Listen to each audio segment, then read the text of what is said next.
Welcome back to another edition of the Disney Dish podcast with Jim Hill. It's me, Len Testa, and this is our show for the week of Schmurz Day, March 1st, 2021. How the is it March again? On the show today, news, listener questions, and in our main segment, Jim tells us about how Disney built the Dream and Fantasy cruise ships and what we can expect on the next set of ships. Let's get started by bringing in the man who says that what doesn't kill you makes you weird at intimacy. It's Mr. Jim Hill. Jim, how's it going? I had heard that differently, Len. It was because again, the effort involved in not getting killed, it's what doesn't kill you makes you smell stronger. Oh, yeah. Huh. Which reminds me, I really do need to buy some new deodorant. But anyway, just gonna put that on the to-do list. What doesn't kill you makes you smell stronger. By Menon. Like you need the little song tagline there at the end. That's right. And smile into the camera as you put down the machete. All right, Jim, let's do a quick shout out to subscribers over at disneydish.bandcamp.com. Thanks to new subscribers Emily Ever After, Jonathan E., and Joey Jojo Jr. Shabadoo, rest in power, Ozone, and longtime subscribers CM Folsom, Larry in San Diego, and Eric L. Jim, these are the folks who, to this day, maintain storage facilities for the Dreamport from the old Journey into Imagination Pavilion at Epcot. So if you ever need lightning or ghostly shivers on a stormy night, electron beams or crystal prisms, these are the people to ask. True story. I wanted to share this with you, Len. I got this. This is a December 3rd, 1982 issue of the Disney Newsreel. And you were mentioning imagination and Figment. Look at this. A chance to buy Figment. What this talks about, this is a Disney Newsreel, the in-house newsletter for Disney employees back in the day. And they talk about the Figment toy. He is the only stuffed animal currently being sold at Epcot Center. Right. And they've proven to be so popular that they've all sold out until January. So, again, This is December of 82. So, back in the day, they had this run on Figments. And, maybe Larry and Eric have a couple of the old ones hidden away somewhere. It's a good retirement plan. It's better than Bitcoin. There we go. Yep. All right, Jim, let's do the news. Folks, the Disney Dish News is brought to you by Storybook Destinations, trusted travel partner of the Disney Dish podcast. For a worry-free travel experience every time, book online at storybookdestinations.com. All right, Jim, first news, hours extended at Walt Disney World for the first couple of weeks of March, including 8 p.m. closes at the studios, which I believe is the latest it's closed since reopening, and 11 p.m. closes at Epcot. So the big thing about that, Jim, is that it's 12-hour days, right? I think Epcot's 11 to 11. Yep. I mean, it's probably opening closer to 10, but you get the idea. And this is interesting for a couple of reasons. One, it actually addresses a question by our listener, Ned. And then two, it shows that there's demand. What do you make of this? We are definitely marching in that direction. In fact, did you see there were fireworks tests being done inside of Epcot? We're getting to that, Jim. It's fourth bullet point out. Okay, sorry. What else you got on this topic before we do that? Are you still hearing the 35% cap on capacity at parks, or has that been bumped up a little bit? No, they're definitely still at 35%. They would mention when they do that. Here's the interesting thing, though.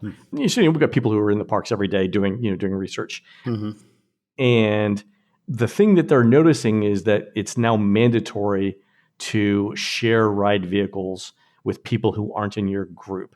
So, like at Test Track, for example, you cannot get your own car for your own group. You have to share them. And that's a capacity concern, right? Same thing at Millennium Falcon. Right? I was about to say, I think I saw a member of your team tweet that out.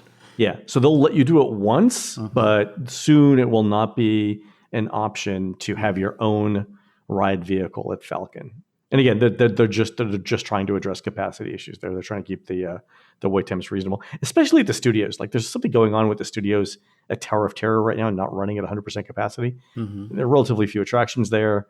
You don't want everything to be a 200-minute wait. That would be bad. No. Especially with the stuff that was just announced for the 50 with that now becoming the centerpiece attraction for that park, which I think is an interesting choice. It is, too. The other interesting thing about the studios that was just announced was a breakfast at Hollywood Vine. So there are super few character breakfasts in Walt Disney World right now. This will be another one. Starts March 22nd, includes socially distant Disney Junior characters. Also a new menu, because remember, it used to be a buffet. Now it's all-you-can-eat pancakes, which, Jim, sounds like a challenge to me. French toast stuffed with chocolate hazelnut spread. So Nutella French toast. Open-faced salmon bagels, 4-egg scramble, 4-egg cheese omelet, and a plant-based egg frittata. Thanks to the folks over at WW Magic for that menu. So the interesting thing about this, Jim, is it sounds like it might be a lower price point for this breakfast too. I believe the old character breakfast at Hollywood and Vine was $42 for adults, $27 for kids. That sounds cheaper.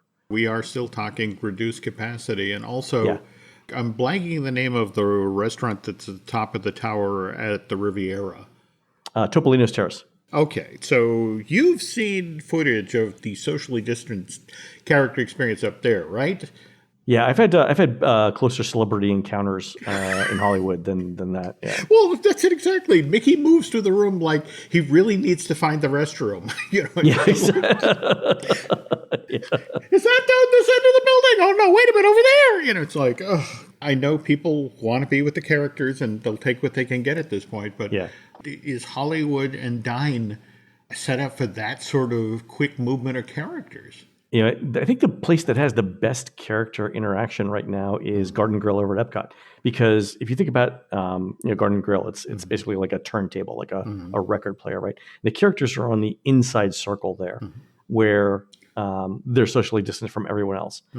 But because the distance from the inner part of the circle to the outer part of the circle that rotates is still not that long, you still feel close without having to be super close. I think that's the best character meal on property right now. Okay. Well, we've been doing deep dives on the land with our Bandcamp exclusive, the Joseph Mankiewicz thing. So it's interesting that space was actually built in there and was managed to get to be repurposed like this. I know, and it's still going strong 40 years later. Yep. All right, Jimmy, you mentioned Harmonious. There was some fireworks testing on it this past week. So we're recording this on the 25th. I would have sworn, Jim, at the beginning of this month that Remy would have been open by now. Now I'm hearing mid-March.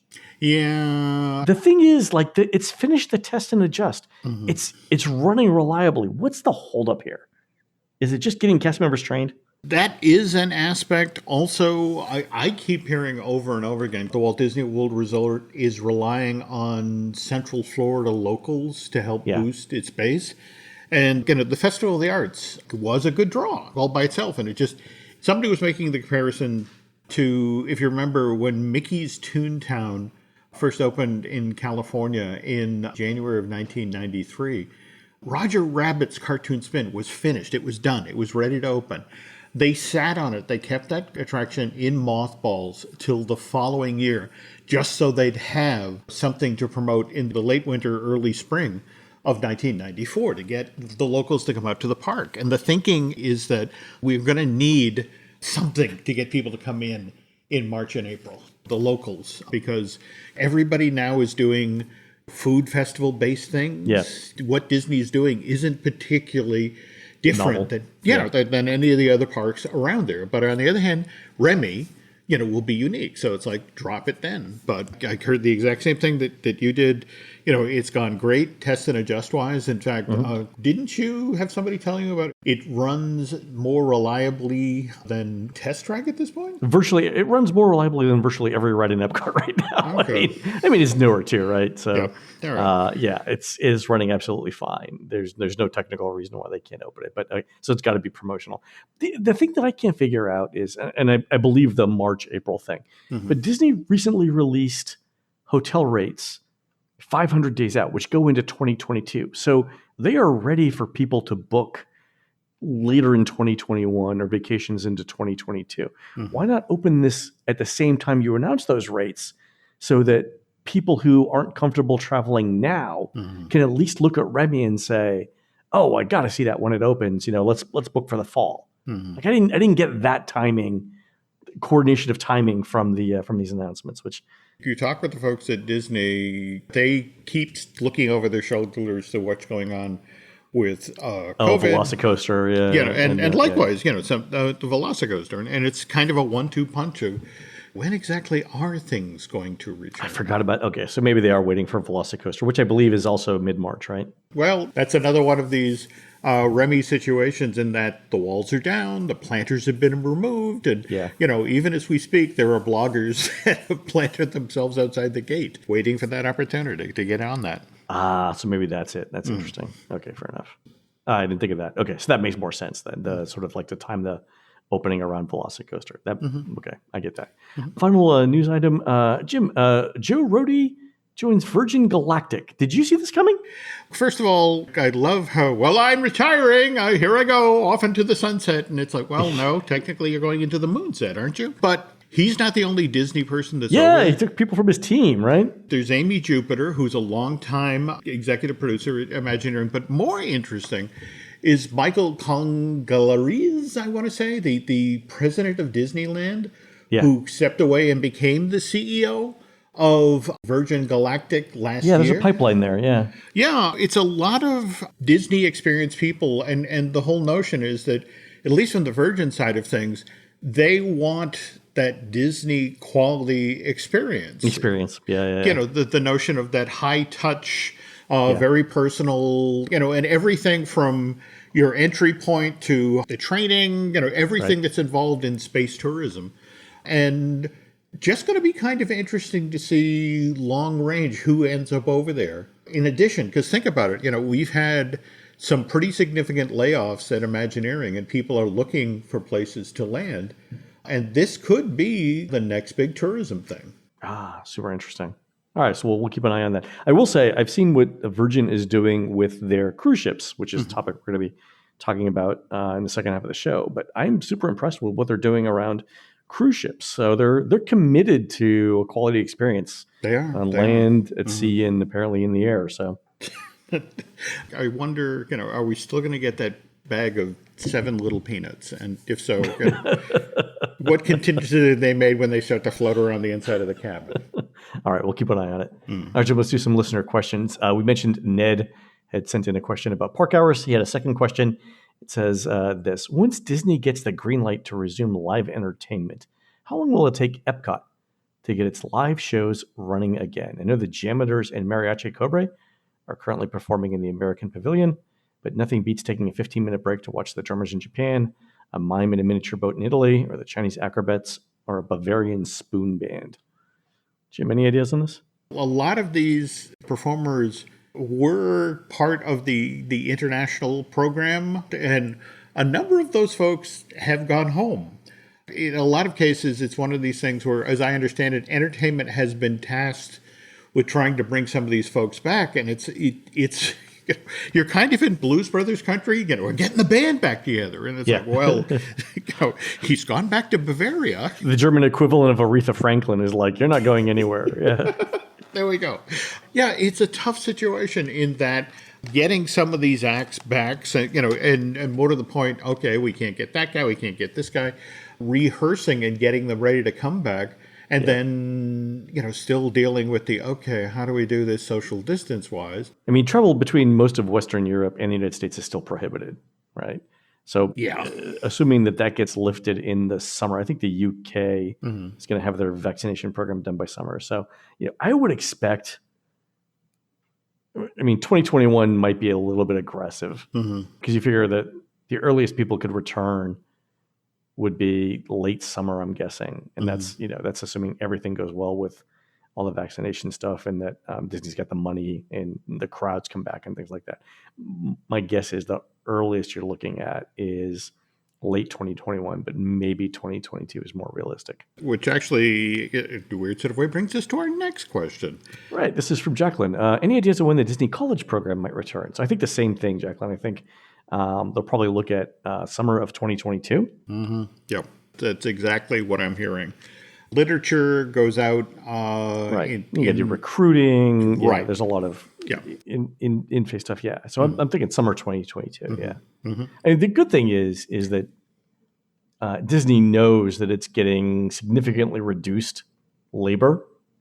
So it's not like they don't know what they're getting in the college program, right? So college kids gets experience. Disney gets to exploit them through the marvelous tools of capitalism. Everyone wins, right? Disney's not going to stop the college program. They also have like housing and things like that to worry about. But don't forget, Jim, they're building all that new stuff over by Flamingo Crossing. There we go. Maybe all of this comes together, in time for summer 2022. But that's my guess. Here's hoping. Got an email from Emily, who also sent us a link to a handy refrigerator heater advice for your outside refrigerator when it's really, really cold outside. Thank you for that, Emily. But Jim, she had a question for you. So she says, on my trip in October, my friend and I noticed that her name appeared in posters while waiting in the queue for Rock and Roller Coaster and Star Tours. It only listed her and not me. I'm assuming because the memory maker was under her account is why. It also listed the town where we're from. I'd love to know more about this technology and how it works, as well as if there are any plans to implement more of it throughout the parks. So, Jim, these are the scene ones. Yeah. The quote scene ones that Disney was testing a few years back. They're in the, in addition to the things that Emily mentioned, they're over at the All-Star Resorts in the lobby. They're in the end of the queue for Small World and a few other places. I missed the Scene 1 program so much. I mean, we're getting these little carryovers from, that ambitious program. But do you remember, I think the last really big one of size was the Scene 1 that was added for, was it Peter Pan? Peter Pan. Yeah, there was a whole program in place that was going to do this, was going to create additional queue space. But I think, the hard lesson of what they learned from the Haunted Mansion Scene 1, where in the end, it's like, yes, it's amazing sculpts and wonderful technology, but people, especially in Florida, were just sort of like, can I get inside the building? What I'd appreciate here is a fan. There we go. And, so... When people spend so much time on their phones, it's really difficult to build something that competes with that. Honestly, that is it exactly. It's kind of bizarre because on the second half of the show, we'll be talking about the Disney Cruise Line, but there's I forget the Imagineer that was telling me about theme park attractions are like cruise liners. They take, 3, 4, 5 years to get built.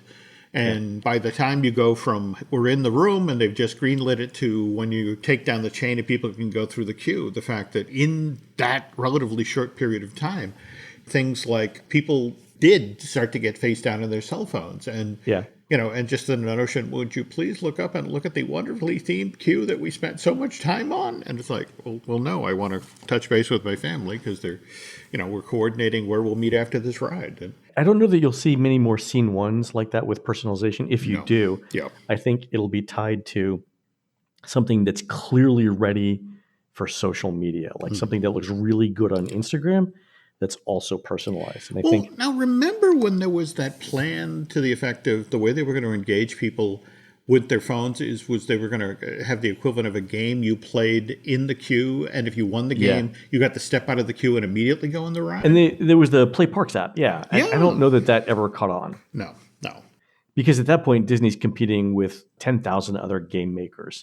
And that is a super difficult space to compete. It's interesting. I heard this sort of analogy. Like if you're making any kind of app other than games, the strategy is to make one app as good as you can.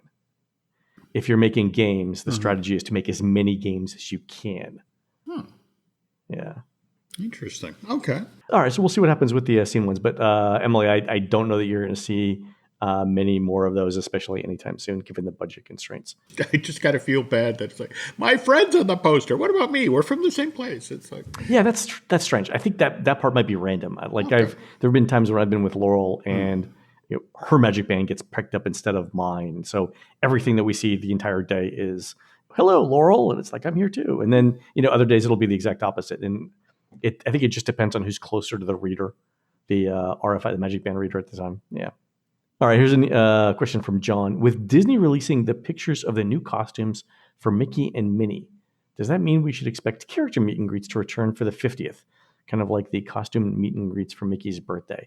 By October, I think that's aggressive. I don't think so. No, I think you'll see that in 2022. Now, again, you got to remember this outfit was designed years ago. They have to walk it out along with their new projection mapping thing for the castle and the like. Did you see that, really the only way they identify that it's the 50 is that Mickey is wearing a pin that like 2 inches by 3 inches? It says 50 on it. Yeah, and it's just sort of like, that's going to be a detail people are going to really pick up from the caravan rolling down, Mickey, point to that, all right? Hey, you're here for the 50th. Look at my lapel. Yeah, the parts of the costumes were fine. There was supposed to be like a nod to fireworks in the costumes as well, and I thought that was a stretch, but fine, fair enough. Okay. All right. Laura, who is from England and describes herself as a working-class northerner, sent in a handy timeline showing what to call English meals depending on when they fall during the day. Jim, I got to say, this is the most useful. I love all of our emails. This is the most useful email I've gotten in a long time. So she actually did a presentation, a one-page presentation. Thank you, Laura. And it's a chart going from morning to evening. So a summary of English meals. The first thing in the morning is breakfast, followed by late breakfast. Then there's coffee time, which Laura says is more often used as a time reference than a meal. Example, I'll be around at coffee time. So I asked Laura about this. I said, where do 11s fall in? And she said, that's not really a thing where she's from, but coffee time and 11s is about the same. Okay.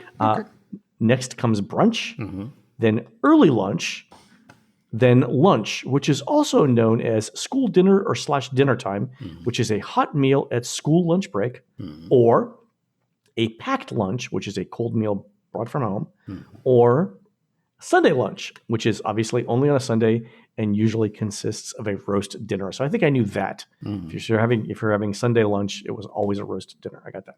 The next thing is afternoon tea, which is mid-afternoon sandwiches and cakes, not to be confused with tea time or tea, which is later, which is an earlier evening meal, usually for families with smaller children.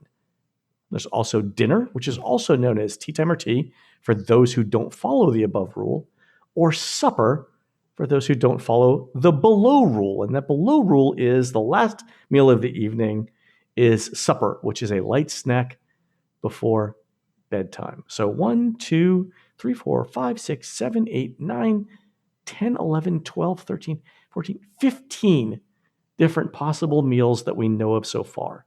And of those 15, given again that Nancy is a snuggletarian and won't allow me to eat meat, that if anybody's having Sunday lunch anytime soon, and if it involves a roast, call me, please. Yeah, exactly. My other question to Laura is this. So she mentioned that she's a working class northerner, and this is what she calls them. So my immediate question was, do people who aren't working class have different names for these things? Oh, like does the Queen call these things something different? Okay, well, anyway, get back to me if any member of the royal family listens to the show. We'll just get that second podcast up out of the ground soon. I actually got a voicemail from a friend of mine who lives in the UK who explained for 2 minutes what they were. All right. English dining terms with Len Testa will debut shortly, folks. Hang in there. This British Minute, I think we're going to do, it's going to be a little segment of this show. There we go. All right. Mindy sent in a survey that she received from Disney after a recent trip. A couple of interesting things here, Jim, and I think this is where we talked about this on a previous show, where we think they're baselining responses for when Magical Express ends. So the first interesting question Mindy got was, where were your accommodations located? And the choices were the Walt Disney World Resort, Disney Springs Resort, Lake Buena Vista or the 535 area, International Drive, US 192 or Kissimmee, Flamingo Crossing or Western Way. Again, Disney's doing a lot of development over there. Other Orlando area, outside Orlando, or I don't know. If you say you don't know, how are you getting home? That's my question. Like literally, that should be the next question. Like, do you need a map? I left a trail of breadcrumbs. What do you want from me, Len? We've unwound this spool of thread. It should be fine. I'm more intrigued by the fact that, again, this is a Disney-produced survey, and it actually put Flamingo Crossing and Western Way below International and 192 Kissimmee. Yeah. It's not alphabetical either. No. I wonder if they rotate those orders. I mean, the fact that it's there is interesting too. The next question, though, Jim, super interesting, and we've seen this a couple of times, but not on every survey. It's: are you or was anyone in your immediate traveling party a grandparent? Yeah. Oh well. Again, remember, that us baby boomers. Disposable income, the whole notion of that. Oh, Grandpa, would you buy me the overpriced plush? Oh, all right. In fact, have you seen that Disney has actually created television ads that hype the notion of take your grandchildren to Disney World? Oh yeah, it's one of the 6 or 7 specific target demographics that Disney markets to. One of them is definitely grandparents. I think they're trying to figure out here the base or the size of the market. And also, if you think about Magical Express, right? One of the advantages for grandparents of Magical Express is you don't have to drive on I-4 in Orlando, right? So if they see that their share of the grandparent market drops once Magical Express goes away, I think that's something that they'll definitely want to reconsider. Well, especially with and again, I'm dating myself from when it used to be called the B line, but have they now factored in that express toll thing that was running down the middle? I mean, it was hard enough negotiating that road before they put the express lane down the middle. I don't think it's fully operational all the way to the Disney exits yet. I know that there was so the last time I was over by Universal driving back that way, it looked like it was almost ready to be open. But I love the idea, don't get me wrong, and I would do it. In that particular section of I-4, adding more things for drivers to think about is frankly a scary proposition. No, right? That's you've just gotten off the plane, you've just gotten your bags, you've somehow managed to get to your rental car place. And you've got to exit to the left to get on it. The express lane's in the middle of the road. It's just not... Yeah. It's not something that most people are going to be thinking about. And so I haven't done it yet. No, for locals, it's a great thing. But again, when you have a largely tourism-based economy, you're in a rental car you're not familiar with. Yeah. Speaking of transportation, the next question on Mindy's survey was, by what mode of transportation did you do each of the following? So for everything that Mindy said she did, for example, go to a theme park, and answer this question. So for as one example, Mindy said she went to the Animal Kingdom. Disney's question was, how did you get to the Animal Kingdom? And the responses were Disney bus, a non-Disney bus, Disney's minivan service. By the way, Disney, I've got some news for you. Give me a call. No, I was about to say, it's like, if somebody said, yes, I took the minivan, and it's like, I got some bad news for you guys. Yeah, the 60s were good to you. Just sort of like. A personal or rental vehicle, a taxi, a non-Disney ride share like an Uber or Lyft, dropped off by friends or relative. I walked. I walked to the Animal Kingdom. Okay. And then next question. Did you or anyone in your party participate or visit any of the following during your trip? Busch Gardens, Kennedy Space Center, Legoland, Disney's Boardwalk, the beach, so the Atlantic Ocean or the Gulf of Mexico, play golf, play miniature golf, tour a non-Disney vacation club or timeshare, mall, outlet mall, or shopping center, or wedding. And again, I think this is a baseline of if we're not going to provide transportation to keep people on site, where else are they going that we're losing to? The next question after that is, what was your primary means of transportation to the state of Florida from your home? Air, auto, train, bus, RV, camper. And then based on that, Mindy answered air. What city did you fly into? Orlando, Tampa, St. Pete, Miami, Sanford, Jacksonville, Daytona. Have you ever flown into Daytona? This is the scariest airport I've ever been to my entire life. Okay. No. Tiny. Okay. West Palm, again. Sarasota. Didn't even know Sarasota had an airport. Fort Lauderdale, which is a great airport. Melbourne or Tallahassee. I mean, Tallahassee flying into Florida is like saying you flew into Alabama. Yeah. Jeez. Okay. Did you rent a car or van while you were in Central Florida? And then a couple more interesting questions.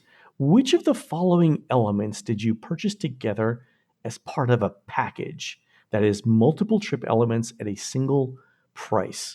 So airfare, rental car, hotel reservations, Walt Disney World tickets, Universal Orlando tickets, SeaWorld or Discovery Cove tickets, other tickets, or I didn't book anything as a package. And then there's the same question for how did you purchase your Walt Disney World ticket and where? Which is really interesting because when they asked where did you purchase this ticket, the number of choices goes on for 2 pages. They want to know exactly where you got the tickets from. Why are they interested in that? Again, remember, we're in this weird pandemic recovery period, coupled with the fact that we've got the 50th anniversary coming up where so many of Disney's plans are now in the hopper because it's different from the way they planned things to be back in 2017 and 2018. So, right now, if you are in fact coming, where are you getting your admissions material from? Because we need to refine our plans as we head into the October, November, December timeframe, which is now, where supposedly, we'll see the march, so to speak, back to toward normalcy. But this is weirdly specific. 30 different choices on there. And we know, we've talked about this on the show before, that Disney uses certain things like third-party ticket outlets as a way to provide discounts on admission that they don't present to the general public. They know that 90% of the people who come to Disney World will pay the gate price, and they're not especially price sensitive, so there's no point in offering a discount to them. But for those people who are sort of on the fence or who will go if they think that they're getting a deal, the third-party outlets allow Disney to provide a discounted ticket, which gets those people in the door, which minimizes the amount or maximizes the amount of revenue that they're making. The ticket broker makes a little bit of money. Everyone's happy, right? So it's a way of getting that incremental market share that they wouldn't normally get without a discount while still maintaining their bottom line. But this is super 30, you're gonna military city pass, reserve on Google redeem, got it from Lefty in the parking lot. I mean, it's just sort of like it just goes on and on and on. Yeah, conferences, stuff like that. And it was super interesting. All right, folks, we're going to take a quick commercial break. When we come back, Jim gives us the history of the Disney Dream and Fantasy cruise ships and what's coming up. So slap on some sunscreen. We'll be right back. This episode is brought to you by LifeLock. It's Cybersecurity Awareness Month, and LifeLock has tips to protect your identity. Use strong passwords, set up multi-factor authentication, report phishing, and update the software on your devices. And for comprehensive identity protection, let LifeLock alert you to suspicious uses of your personal information. LifeLock also fixes identity theft, guaranteed or your money back.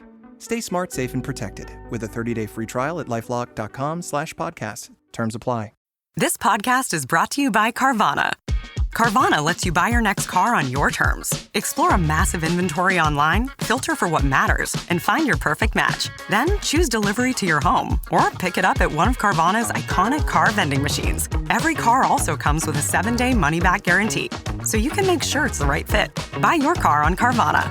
Delivery or pickup fees may apply. Limitations and exclusions may apply. See our 7-day return policy at Carvana.com. Carvana.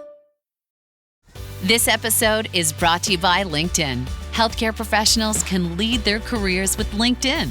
Discover jobs by specialty, preferred shifts, and even desired salary. From mental health therapists to radiology technicians, it's now faster and easier for healthcare professionals to find the right fit. Learn more at linkedin.com/healthcare. Side effects may include faster job placement, improved work-life balance, and increased career satisfaction.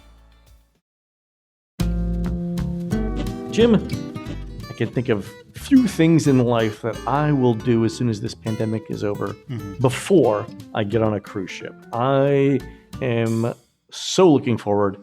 The first time that I walk up a gangplank, plop my bags down, and ask someone to point me to a sun deck and a drink.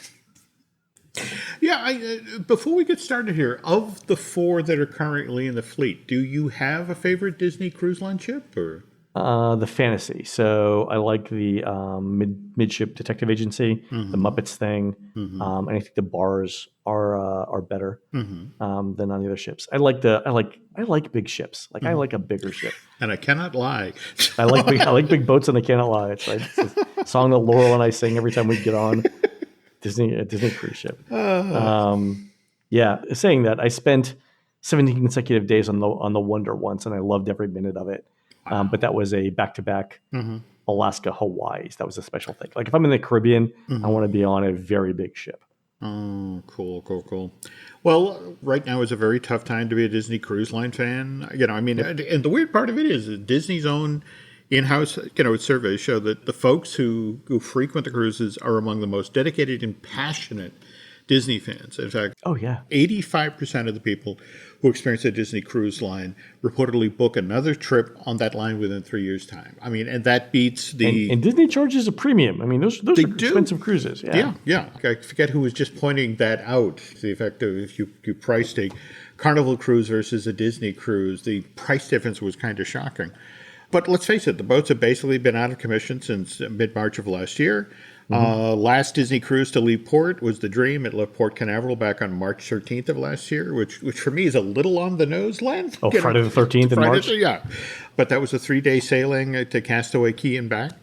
And if you read the news accounts back in March of last year, it's like, it's only going to be to the end of March, and we only 8 cruises are going to be affected. And, here we are 11 and a half months later. I mean, mind you, the vaccine's being rolled out. There is a light at the end of the tunnel.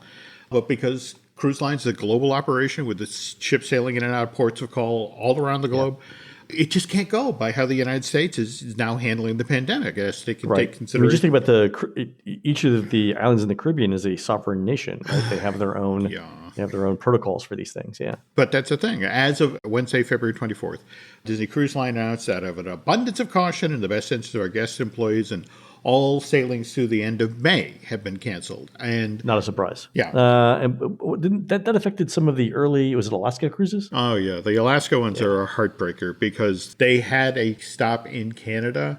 And Canada currently has a rule in place, Len, in regard to the pandemic, that any ship with more than 100 passengers can't dock at a Canadian port till February 28th of 2022. Right. At least that's what's temporary. I mean, the Great White North isn't screwing around in regard to coronavirus. So Alaska is up in the air for conceivably into next year. And we talked about this too. The interesting thing about it is the way that cruise laws in the United States are, you have to have an international stop far enough away from the United States so that you're not using the ship as transportation from one point to another in the U.S. So those Canada stops are basically a requirement if you want to comply with U.S. law. Now, I understand that the cruise line had actually asked for a waiver for this from the previous administration and was denied the waiver. So it'll be interesting to see if the current administration will allow that. So much right now is keying off of that things are in flux, but at the same time, you think about like all these small cities in the towns in Alaska that depend on cruising for basically all of its revenue. For them to go 2 years without money coming in, that's harsh, man. That's harsh. You gotta help them somehow. Well, to be fair, cruise line's been very forthcoming about this. It's offering people who book trips full refunds or credit, a chance to rebook these trips further on down the line. So long story short, yes, there's a light at the end of the tunnel, the COVID-19 tunnel. The problem is we don't know how long the COVID-19 tunnel is, Len. So now let's just look at a happier time, which was February 2007, which was when the Disney Cruise Line initially announced that they're going to be expanding the line by adding 2 additional ships. Right before the financial crisis. See, and that's what fascinates me. Because here's the thing, Jim. The next time Disney announces they're going to expand the fleet, I'm going to find a bunker. Yes, because Laurel, start filling the bathtub with water. Laurel Disney's announced this cruise ship. Just to run down and get some hardtack and some graham crackers. Exactly. But that's the weirdest part is that you always have to discuss the Disney Cruise Line story with what's going on in the real world. I mean, face it. Disney Cruise Line existed as a corporate entity for 11 years at that point in February 2006. It was incorporated back in February of 1996. In fact, you'll love this, Len. When it first incorporated in the fine Disney World tradition of don't use your real name, they'll price gouge you, it went into business as the Devinson Cruise Company. Sure. With their corporate, icon, Mycroft Mouse. Just no relation. But anyway, Disney Magic has its maiden voyage in July 30th, 1998, and the Wonder has its maiden voyage August of the following year. It's a hit right out of the box. And for me, clearest demonstration of that is it came in early 2002. And remember, right after 9/11, people are still afraid to fly. Disney World is dealing with this reduction in demand by shuttering various resorts and doing, yes, we're changing all the soft goods at Port Orleans. There's no reason at all that we're closing it other than that. On the other hand, during the same period, demand for the Disney Cruise Line remained so strong during the same period of time. This is when they go from 3 to 4 day cruises on the Magic and the Wonder to introducing 7-day itineraries and the Western Caribbean cruises. And so it's a success right out of the box.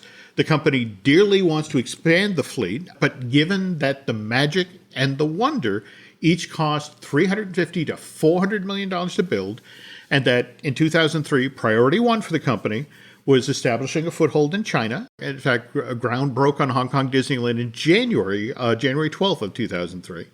Thinking of the company is like, that $1.8 billion project has to go first. But once Hong Kong Disneyland opens in summer of 2005, absolutely, we will fund your new ships.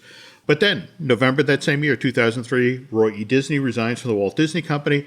For the next 2 years, the company's in turmoil as a result of issues with management. By September of 2005, Michael Eisner is out as CEO. In fact, one of his very last official duties was opening Hong Kong Disneyland. And Bob Iger's in as the new CEO. And Bob has different priorities than Eisner. Priority one is making sure that some other studio in Hollywood doesn't get Pixar, because Disney and Pixar are on the outs at this point. So he has to come up with $7.4 billion to buy Pixar. And they do that January 25th, 2006, which is why, and again, company coffers are now empty. And so turns to the cruise line folks, it's like, look, next year, absolutely, next year, you can order your new ships. Another mitigating factor here, though, is that the cruise line wants far bigger ships with the next two ships. They want to accommodate more guests. So just to give you sort of a baseline here, the Magic and the Wonder, which maintain a crew of 950 people, they can accommodate 2,700 passengers in 875 rooms, which are scattered among 11 decks. Whereas the Dream and the Fantasy, the cruise line envisioned those ships having 14 decks. That would allow them to accommodate 4,000 guests per sailing. 50% larger. Yeah. There we go. And you have, instead of, 875 rooms, you have 1,250 rooms. But at the same time, you need 1,250 crew members to take care of all these guests. So 11 decks versus 14 decks. The Magic is 984 feet long. The Dream and the Fantasy are 1,115 feet long. Yeah. A fifth of a mile. Yeah. More than a fifth of a mile, yeah. Yeah, and the Wonders and the Magic at its widest point are 106 feet wide, and the Dream and the Fantasy 121 feet wide. Yeah, I think when they were built, they were pushing the limit that you could get through the Panama Canal with, the width or the length, one or the other, yeah. But again, these all seem like, they're tiny little numbers, the 106 versus 121, and, that sort of thing. But it's tonnage, Len. The Dream and the Magic are almost 84,000 tons. Whereas the Dream and the Fantasy are 130,000 gross tons. It's a big ship. And big ships cost big dough. So remember, Magic and the Fantasy were 350 to 400 million to make back in 96, 98. The Dream and the Fantasy, when they're being built 15 years later, they wind up costing 900 to 950 million apiece. Yeah. And that's the thing that I tell people now. Like any modern cruise ship is going to be a billion plus. Easy. In fact, a billion to a billion more. Yeah. Yeah. Now remember, okay, so finally, after they acquire Pixar, February of 2006, Disney Company announces 2 more ships being added to the fleet. Initial design begins at that same time, and building on the lessons that have been learned at that point of nearly 8 years of continuous operation of the Magic and the Wonder. But at the same time, Disney spends $7.4 billion to acquire Pixar. So it's like the Imagineers who are working on the Dream and the Wonder, it's like the Pixar characters have to have far stronger representation on these new boats, which is why... Push the characters. Yeah. So that's why, for example, Turtle Talk with Crush, which was introduced as a guest experience at Epcot back in November of 2004, that gets reinvented as a key element of animators' palette on the Dream of the Fantasy. Yeah. But where this gets really challenging is August of 2009. 19th of that month in the shipyard over in Germany, they're laying the keel of the Dream. 12 days later, the Walt Disney Company announces that it's buying Marvel Entertainment for $4 billion. This is August 31st of 2009, Len. Jump ahead to the Fantasy makes its maiden voyage out of New York in March 31st, 2012. 7 months later, the Walt Disney Company buys Lucasfilm for $4.5 billion. And I bring this up because you got to remember that the cruise ships are not like the theme parks. It's not a question of, oh, well, okay, we just bought Marvel. Well, luckily we have land behind the universe of energy where there's no land behind the cruise ship that you can just add on to the. Every inch of a cruise ship, is designed to either is engineered. Yeah. Every inch of a cruise ship is used for something. There's no empty space. So that means the only time you get to revisit space and do things significantly is when a ship is headed back into dry dock for maintenance. And even then, because, typically you only get a 3 to 6 month-long window to do that. Because it's a lot of time for the ship to be out of circulation, yeah. Yeah, so at least when it came to Star Wars and Marvel, the temporary fix for this was Star Wars Day at Sea gets announced on February of 2015. Super popular, too. Yeah, but the weird thing for me, Len, is they announce it in 2015, but it only begins a full year later, February 2016, which again tells you what's different about the way people book cruises. Yeah, people book. So traditionally the best way to get a good deal on a cruise fare is to book the day the cruise fare is announced, which is typically a year or more in advance. Wow. Okay, so you have to be ready to pull the trigger. Yeah, you have to know, because then so Disney and Royal Caribbean have really gotten away from offering last minute deals on cruises, and for Royal, it was an explicit part of their pricing strategy that they announced, I believe, in 2018 or 2019, where they said, look, starting a year from now, we are not going to offer last minute deals. The best deals that you get are going to be when you book the day that things come out. And we saw within a year, Disney adopt the same pricing model too, because we track rates for every Disney cruise, for every cabin, on every sailing, every day. So we're able to look at those price trends. I would love to have some info about what inventory gets left in a situation like that. I'll look it up, because we'll talk about it on the next show. But I can tell you what if there are discounts, what typically gets discounted. It's typically not the middle of the road. So like the very expensive cabins get picked up first. The very cheap cabins, like the inside staterooms, category 11s and whatnot, those get taken out very, very fast. It's usually the stuff in the middle that's left over. Fascinating. Okay, so on the success of Star Wars Days at Seas, October 2016, Marvel Days at Seas get announced. But again, same deal. They announced them in the fall of 2016, and the program won't actually begin until October of 2017. Yeah. I bring this up because in August of 2019, that's when the cruise line announced that they're going to be adding 3 new ships to the line. And the first of which, in a pre-COVID world, was supposed to begin operations in 2022. December of 2017, Disney Company announces it's going to be acquiring certain aspects of 20th Century Fox. They don't actually complete the deal till March of 2019 for $71.3 billion. Wow. So in 2009, when Disney buys Pixar, Disney leans heavily on the team that are designing the dream and the fantasy, the fact of you will include Pixar elements.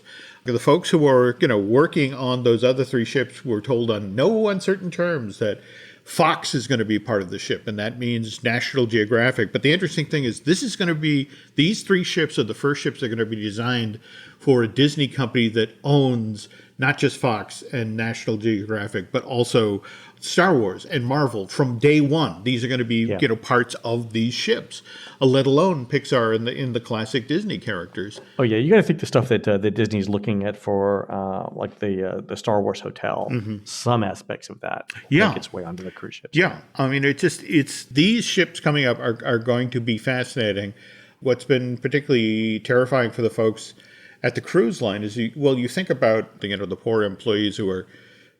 How many months were they on the boat while it was like, hey, we're not going to have cruises till the end of March. Did I say the end of March? It's May. Oh, April, May, yeah. And then eventually they had to sail them back. Yeah, but they basically sailed around. The Caribbean. And there's some of them are getting called back, right? So when they went into dry dock, some crew members got called back because they were using the hotels as using the cruise ships as hotels for the maintenance workers on the dry dock. So rather than having to go home every night, you could basically work in shifts and get it done that much faster. So they called back crew to basically run the cruise ship as a hotel to service those people. So now, remember, we were talking like 2 and 3 months ago about how they were supposedly going to do the cruise tied to a dock instead of a test to get the ship up and running? So the CDC is definitely going to want that to happen for everyone. Okay. The process is you'll do a cruise that doesn't leave the port. So you simulate the onboarding process, the temperature screenings, the health checks, everything. And then without the ship leaving the port, you run 2 or 3 days just like it's a normal cruise. So you do the dining, you do the entertainment, you do everything that you do with CDC people on board to monitor those processes. And assuming everything goes well, the next step is you do the exact same thing again, but you sail the ship out from shore to do it. Again, CDC's on board, you make sure all the processes work, and so on. If there's anything that needs to be addressed, you start the process over until you get it right. But then once you've completed both of those steps, you're free to cruise again. That's how the CDC, I believe, is so that they were going to reauthorize cruising in the United States. Now, remember when we were talking about this 2 or 3 months ago, you and Laurel seemed quite eager to take part in this. Laurel, not so much. I would get on a cruise. Yeah. Okay. I would, yeah. Is this still the thinking? Oh yeah. I mean, I think at this point, I'll have my vaccine before cruises start up, so that's not even going to be an issue. Okay. But I would wear a mask. I'd wear 2 masks. I would follow all the cleaning procedures. I would get vaccinated if that was a requirement before, and those are minor things to me, for the enjoyment of a cruise ship. I mean, there's something about being in the middle of nowhere, surrounded by $1 billion of luxury hotel that floats, where you can eat anything anytime you want. I'm okay with that. Yeah, it sounds good to me. I have to admit that you make it sound very tempting. Yeah. But again, to circle back to what Dr. Fauci was just saying, that he still thinks that mask wearing is going to continue even with the vaccine well into 2022. So, going to be interesting to see what happens cruise line-wise. Going to be interesting to see what happens at the park. And going to be interesting to see when we ever get close enough to Mickey to hey, what is the deal with that badge? Does that say 50? What is that on your clothes? I need to see it closer. Yeah. So can't wait for all of it to happen, Jim. Can't wait. Same thing here. All right, folks, that's going to do it for the Disney Dish show today. Please head on over to disneydish.bandcamp.com, where you'll find exclusive shows never before heard on iTunes, including the single best podcast episode we've ever done. We present the earliest known version of Epcot's American Adventure script with real actors, real music, and real special effects. That should be out this week, right, Jim? Should be up right now, in fact. Only at disneydish.bandcamp.com. On next week's show, Jim tells us how Disney made the Tower of Terror's drop sequences reprogrammable. You can find more of Jim at jimhillmedia.com and more of me, Len at touringplans.com, assuming I don't get arrested in the next 5 minutes. We're produced fabulously by Aaron Adams, who's calling the square dances online this year at this year's New England Folk Festival, starting at 6:30 p.m. on Friday, April 23rd, 2021, and running through Sunday, April 25th. For more information, visit neffa.org. While Aaron's doing that, please go onto iTunes and rate our show and tell us what you'd like to hear next. For Jim, this is Len. We'll see you on the next show.